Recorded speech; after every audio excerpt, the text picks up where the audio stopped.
Thomas Hobbes. Thomas Hobbes 1588 से 1679। Thomas Hobbes का प्रसिद्ध कथन है कि जो समझौता शक्ति की नींव पर न टिके हो वे कोरे शब्द जाल हैं तथा मनुष्य की रक्षा में ईश्वरता असमर्थ है। थॉमस होब्स का जीवन परिचय।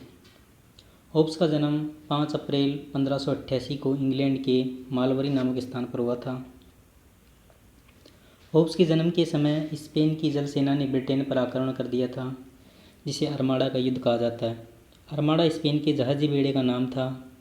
होब्स की माता इस संभावित आक्रमण से इतनी भयभीत थी कि उसने समय से पूर्व ही होब्स को जन्म दे दिया। होब्स के जीवन काल में ही ब्रिटेन में गृह युद्ध छिड़ गया था तथा प्यूरिट क्रांति 1642 से 1649 हुई थी। इसलिए होब्स का स्वयं का कहना था कि वह दोनों जुड़वा बच्चों की तरह पैदा हुए हैं। होब्स एक साधारण परिवार में जन्मे थे और उनके पिता विल्टशायर के एक पादरी थे। उन्होंने अपने एक प्रतिद्वंदी पादरी को आघात पहुंचाने के कारण लंदन से भागना तथा छिपकर रहना पड़ा। होब्स का उनके चाचा ने पालन पोषण किया। होब्स एक प्रखर बुद्धि का बालक था। वह कई भाषाएं जानता था, लैटिन, इंग्लिश, फ्रांसीसी, ग्रीक और इटालियन। होब्स ने अपने पहले प्रकाशन के रूप में 1630 में थ्यूसिडाइस की रचना पेलोपोलियन वार का अनुवाद किया था।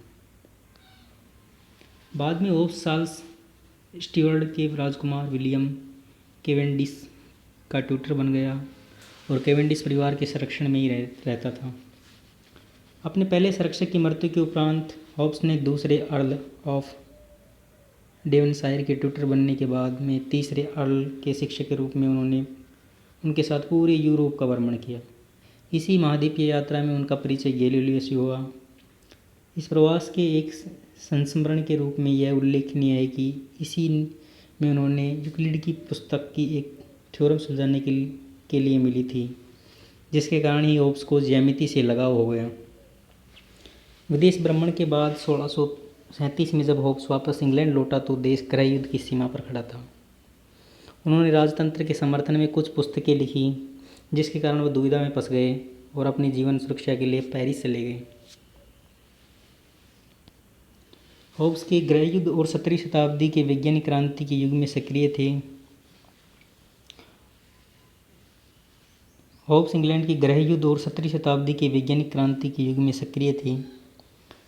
इन दोनों बातों को उनके विचारों पर गहरा प्रभाव पड़ा। उन्होंने गैलीलियो, फ्रांसीसी बेकन, रेने देकार्ते इनसे वैज्ञानिक पद्धति प्राप्त की। इंग्लिश गृह युद्ध ने इनके सामने राजनीतिक स्थिरता और शांति व्यवस्था की चुनौती पेश की। होब्स का ख्याल था कि गणितीय और ज्यामितीय विधियों के आधार पर किया गया चिंतन एक स्थिर राज्य, शांतिपूर्ण समाज की गारंटी कर सकता है। होब्स के जीवन काल में इंग्लैंड में एक लेवलर्स का आंदोलन चल रहा था जो राजनीतिक समानता की मांग कर रहे थे, और दूसरा डिगर्स का आंदोलन चल रहा था जो आर्थिक समानता की मांग कर रहे थे। 11 वर्ष तक होब्स ने फ्रांस में राजाशाही प्रवासी के रूप में व्यतीत किए। इसी समय होब्स ने गणित और भौतिक विज्ञान पर 3 विस्तृत पुस्तकें लिखने का विचार किया, जिनका उद्देश्य भौतिक शास्त्र, मानव विज्ञान और समाज विज्ञान की क्रियाओं को पूर्ण संबद्धता से प्रस्तुत करना था। किंतु गृह युद्ध और देश निकाले की स्थिति में उन्होंने अपना ध्यान इनसे हटाकर राजनीति सिद्धांत की ओर केंद्रित कर लिया। दिसंबर 1679 में लकवाग्रस्त होने के कारण होब्स का देहांत हो गया। वे बुद्धिमान, शंकावादी और मानववादी विद्वान की तरह मृत्यु को प्राप्त हुए। होब्स के बारे में कहा जाता है कि वे लंबे जीवन के लिए कठोर परिश्रम करते थे। उनकी जीवनी में उनके लेखक और मित्र जॉन ऑब्रे के अनुसार होब्स फिट रहने के लिए व्यायाम करते थे, पहाड़ों के नीचे चलते थे, टेनिस खेलते थे। मैनो के अनुसार वे एक ऐसे दार्शनिक थे जिनका मृत्यु की ओर अदार्शनिक रुख था। मृत्यु के प्रति भय को होब्स ने मानव प्रवृत्ति का मूल स्वभाव बताया। होब्स विश्वविद्यालय को विभाजनकारी विचारों का केंद्र मानते थे। भौतिक शास्त्र के आधार पर होब्स ने अपने मनोविज्ञान की रचना की और मनोविज्ञान के आधार पर राजनीति शास्त्र की स्थापना की। विलियम जेम्स ने होब्स को समुदायवादी मनोवैज्ञानिक का प्रणेता माना है।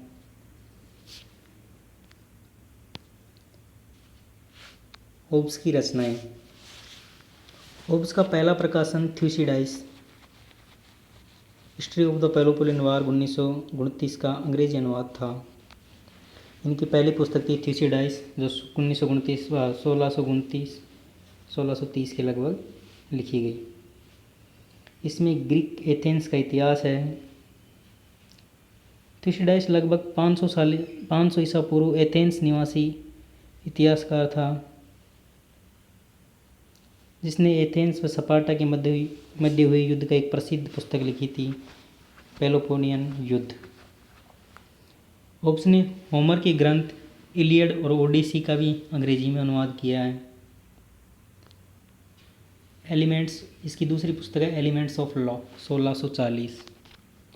यह पुस्तक केपलर के ग्रह की गति नियमों से संबंध व गैलीलियो की गिरती हुई वस्तु के नियम से प्रभावित है।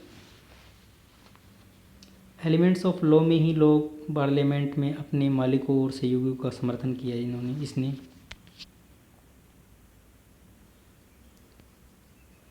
इसकी तीसरी पुस्तक है डिसाइव जो लिखी गई थी 1642 में।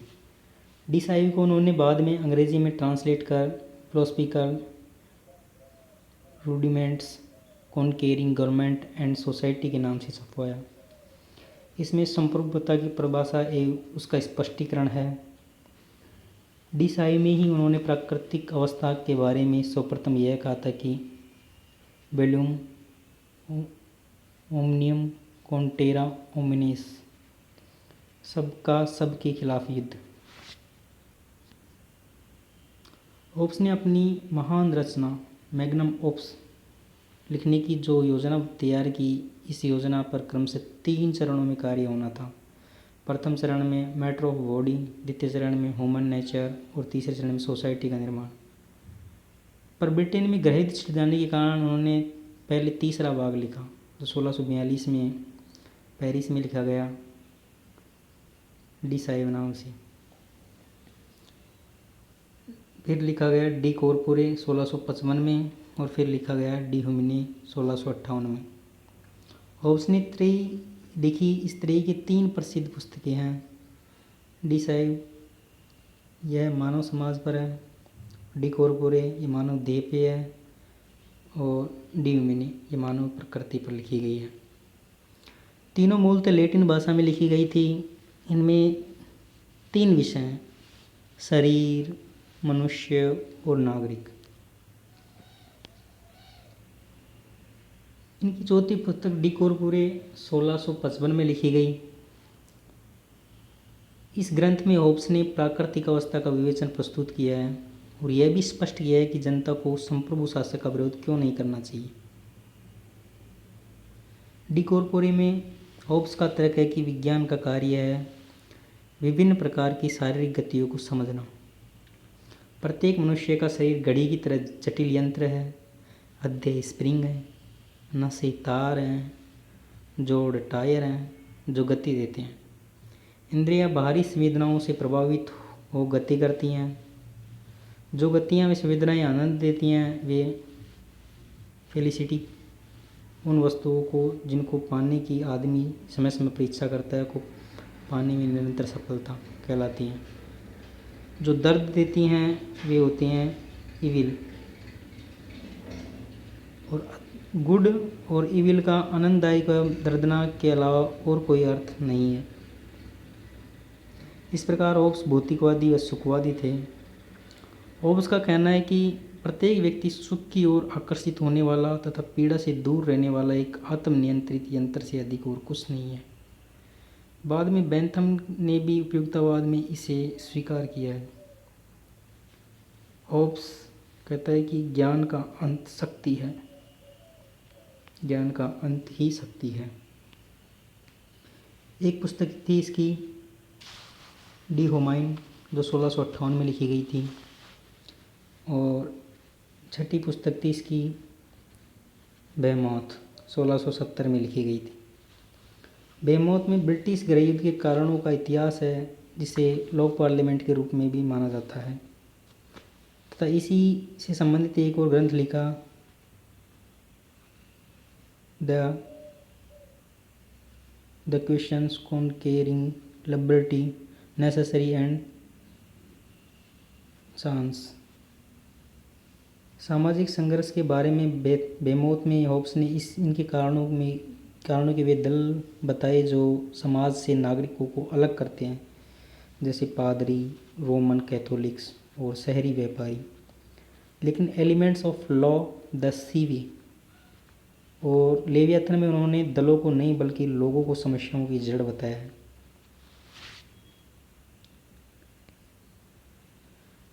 एक इनका लेख था dialogue on the civil war, 1668 ईस्वी में लिखी गई। इस रचना में होब्स ने इंग्लैंड के गृह युद्ध की विवेचना करते हुए संसद समर्थकों को इसका दोषी माना है।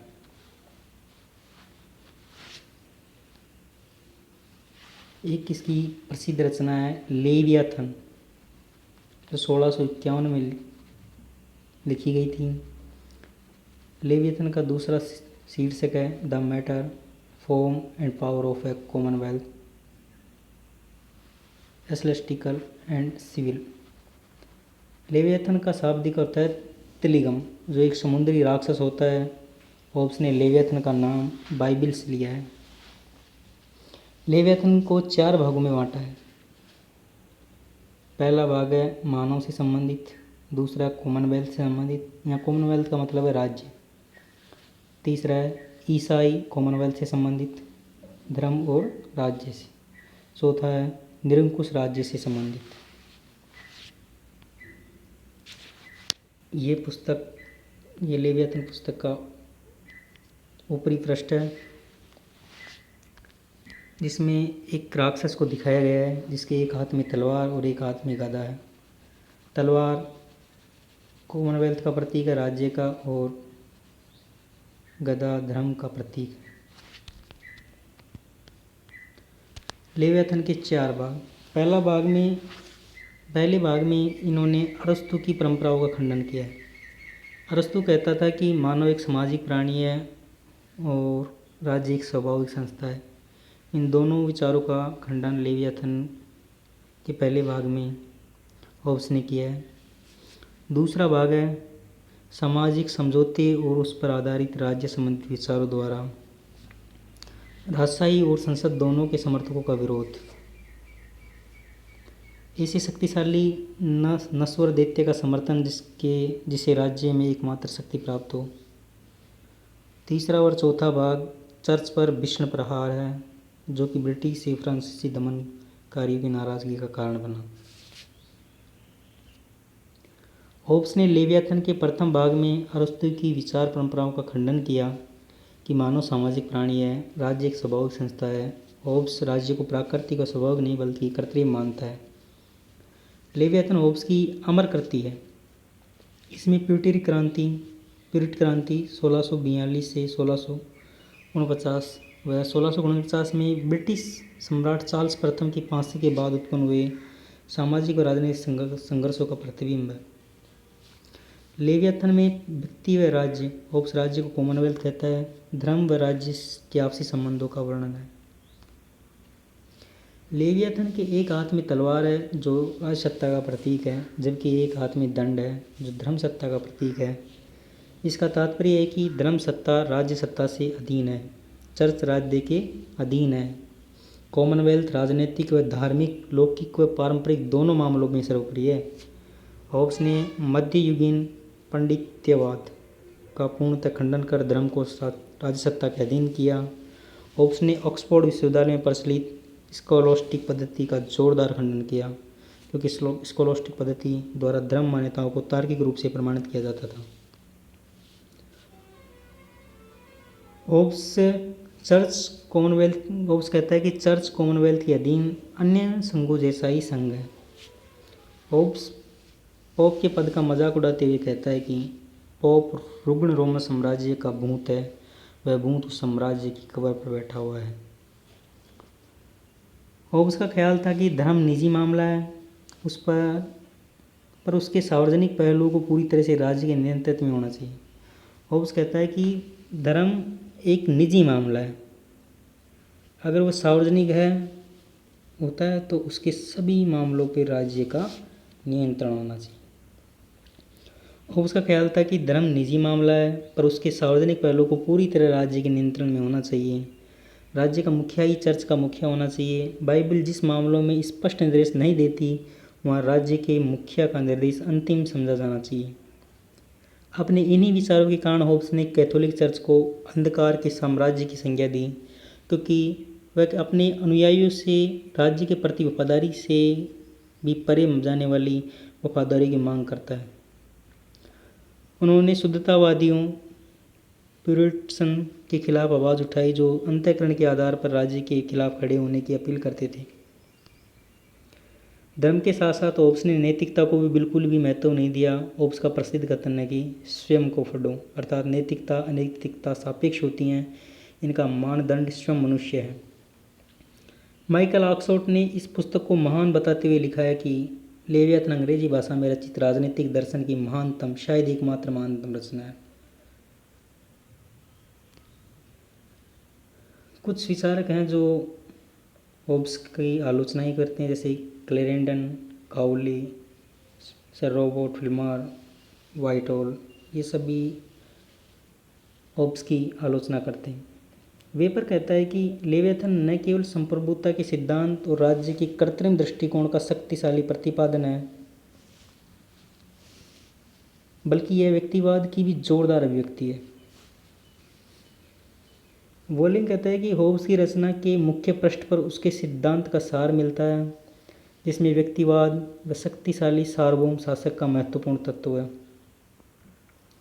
होब्स का मनुष्य लेवियाथन का दास नहीं है, बल्कि संवेदना, तृष्णा और भय का दास है। क्लेरेंडन के अनुसार होब्स का दर्शन विद्रोह की प्रश्नोत्तरी है। होब्स क्लेरेंडन लेवियाथन के बारे में कहता है कि लेवियाथन पोप की भाषणबाजी व पोप लीला का षड्यंत्र है, और लेवियाथन क्रोमवेल की चापलूसी में लिखा गया है। आगे कहता है क्लेरेंडन कि मैंने आज तक ऐसी पुस्तक नहीं पढ़ी जिसमें इतना जोरदार विश्वास भंग व धर्मरोध भरा हो। इस प्रकार की युक्तियों से राजतंत्र का समर्थन करने वाला होब्स यदि उत्पन्न ही न हुआ होता तो अच्छा होता। ये आलोचनाएं करके क्लेरेंडन ने लेवियाथन को जलाने की सलाह दे डाली। 1683 में लेवियाथन व डी सोवी को ऑक्सफोर्ड यूनिवर्सिटी में जलाया गया। व्हाइटहॉल के अनुसार लेवियाथन में उच्छृंखल सिद्धांत है। नास्तिकता, ईश्वर व धर्म निंदा तथा श्रद्धाहीनता के कारण काउले होब्स को मालवरी का दैत्य कहता है। काउले कहता है कि नास्तिकवादी होब्स मालवरी का शैतान है। 1657 में ब्रिटेन की पार्लियामेंट्री ने लेवियाथन को नास्तिकता की सबसे जहरीली रचना कहा। ब्रेमहिल ने होब्स के सिद्धांत को सीधे कुत्ते का तमाशा कहा, और ब्रेमहिल कहता है कि यह ग्रंथ सबको आग लगाने वाला है। इसने इतनी गड़बड़ पैदा की है कि उतनी वनस्पति के बीच में सुअर भी पैदा नहीं कर सकता, ऐसा लेवियाथन के बारे में ब्रेमहिल कहता है। रूसो कहता है कि होब्स का सिद्धांत आत्म विरोधी उद्वेगजनक है। सर रॉबर्ट फिल्मर इनके निष्कर्षों से तो संतुष्ट थे, पर प्रस्तावनाओं से संतुष्ट नहीं थे। वाहन ने लेवियाथन को एक प्रभावहीन और परिणामहीन ग्रंथ बताया है। मैकफर्सन ने होब्स को बुर्जुआ बाजार समाज का इतिहास लेखक बताते हुए उनके प्राकृतिक व्यक्ति को उखड़ा हुआ मनुष्य बताया है। मैकफर्सन का मानना है कि होब्स के प्राकृतिक व्यक्ति का चित्र उसके खुद के समाज के द्वारा गढ़ा गया है।